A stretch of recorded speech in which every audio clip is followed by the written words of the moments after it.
Buenas tardes. En primer término, quiero agradecer a la Academia Nacional de Medicina de México por esta fina invitación y en particular al doctor Marco Antonio Martínez Ríos, coordinador de esta sesión. Soy el doctor Gary Neid Lee, jefe del Departamento de Hemodinamia del Instituto Nacional de Cardiología Ignacio Chávez, y hoy hablaremos de la cardiopatía isquémica y fundamentalmente del síndrome cardiovascular agudo en COVID-19.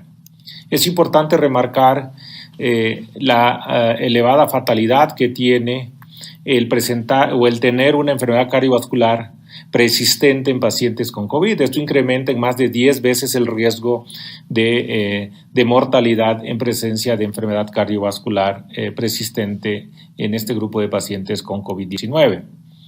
Y el compromiso cardiovascular secundario es muy significativo. De acuerdo a las series publicadas en los países asiáticos, tenemos que aproximadamente un 35% de los pacientes con COVID-19 tienen algún tipo de enfermedad cardiovascular persistente y que en 1 de cada 4 pacientes se ha demostrado el daño miocárdico. La magnitud del daño miocárdico se asocia con la gravedad y con la letalidad de la enfermedad, alcanzando una mortalidad temprana hasta el 60% en este grupo de pacientes con un daño miocárdico grave.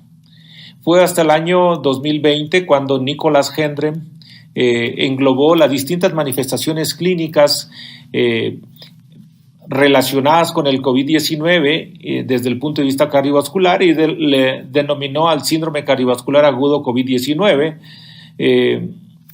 Le englobó en distintas presentaciones clínicas, aquellos pacientes con síndrome coronario agudo con y sin enfermedad coronaria, pacientes con fenómenos tromboembólicos, pacientes con miocarditis, pericarditis, arritmias, miocardiopatía por estrés, etcétera, etcétera.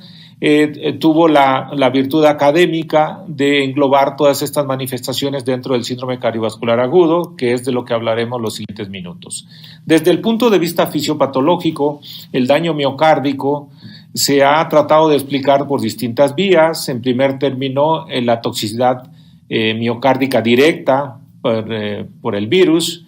En segundo término, un estado hiperinflamatorio que junto con la disfunción microvascular puede explicar el daño miocárdico, principalmente la miocardiopatía por estrés. También hay otras 2 explicaciones que son en relación al infarto tipo 2, que es la de proporción entre la demanda y el aporte de oxígeno. Y la última, en relación al infarto agudo del miocardio, es la enfermedad persistente coronaria con una disrupción o una ruptura de placa a nivel de las arterias coronarias epicárdicas. Estos son los distintos mecanismos fisiopatológicos que se han vertido durante este tiempo para explicar el daño miocárdico. Y hay una certeza, hay evidencia sólida en relación a la relación que existe entre la enfermedad cardiovascular persistente asociada con la toxicidad miocárdica y la letalidad. El grupo de pacientes que tienen daño miocárdico grave y que tienen una enfermedad cardiovascular persistente pueden alcanzar una tasa de mortalidad 30 días del 69%, a diferencia de aquellos pacientes que no tienen enfermedad cardiovascular persistente y tampoco manifestaciones de daño miocárdico, donde la mortalidad en COVID-19 en ausencia de estas 2 variables es del 7.6%, como se ha reportado en esta serie el 2020.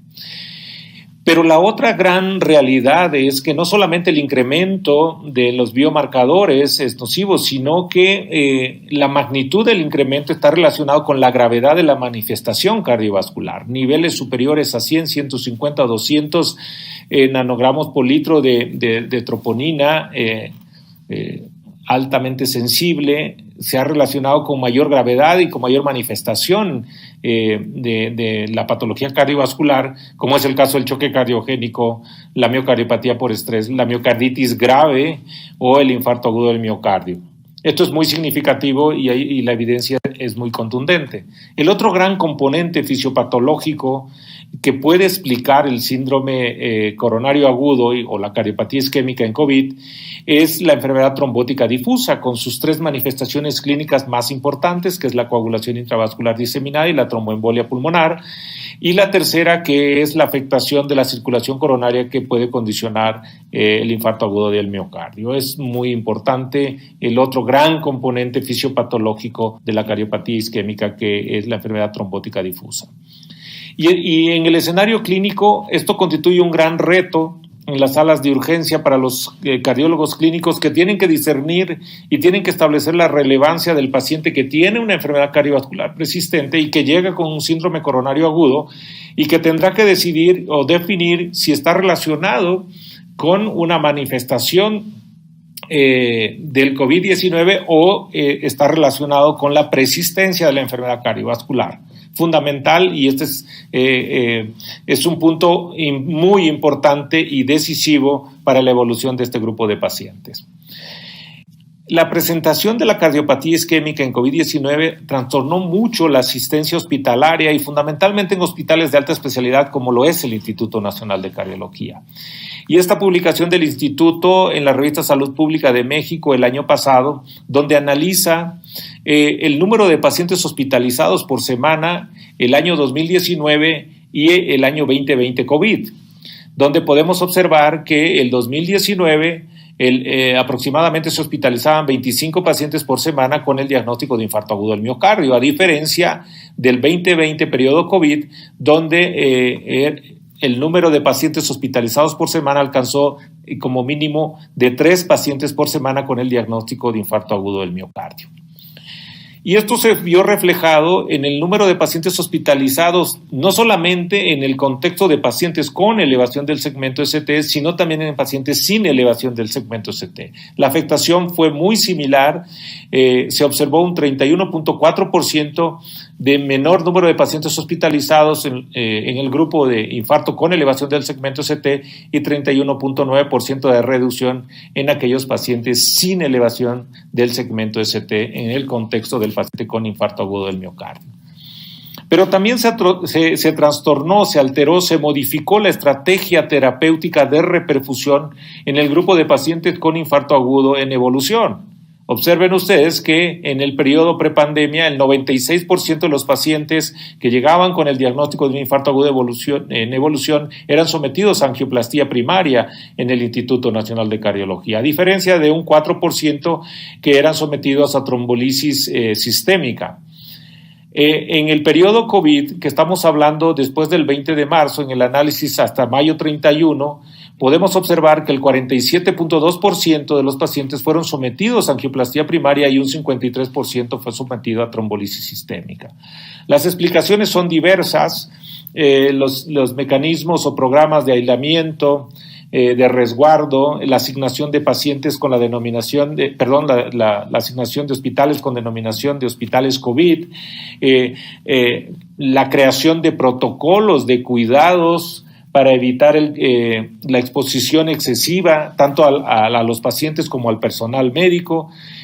Todo esto trastornó la estrategia terapéutica en este grupo significativo de pacientes. Y es así que distintos protocolos se establecieron para dar mayor seguridad al paciente y al personal médico. En el departamento de hemodinámica del Instituto Nacional de Cardiología se estableció un grupo muy selecto de pacientes que de preferencia eran sometidos a tratamiento invasivo y que tenían potencialmente el diagnóstico o no de COVID-19. Eran pacientes que llegaban con el diagnóstico de infarto agudo en evolución, aquellos pacientes jóvenes con un infarto anterior dentro de las 12 horas, pacientes con inestabilidad hemodinámica, con inestabilidad eléctrica, pacientes con complicaciones mecánicas, con criterios mayores de contraindicación para trombolisis o con trombolisis fallida. Ese era el grupo que preferencialmente eran sometidos a terapia invasiva de reperfusión en el Instituto Nacional de Cardiología.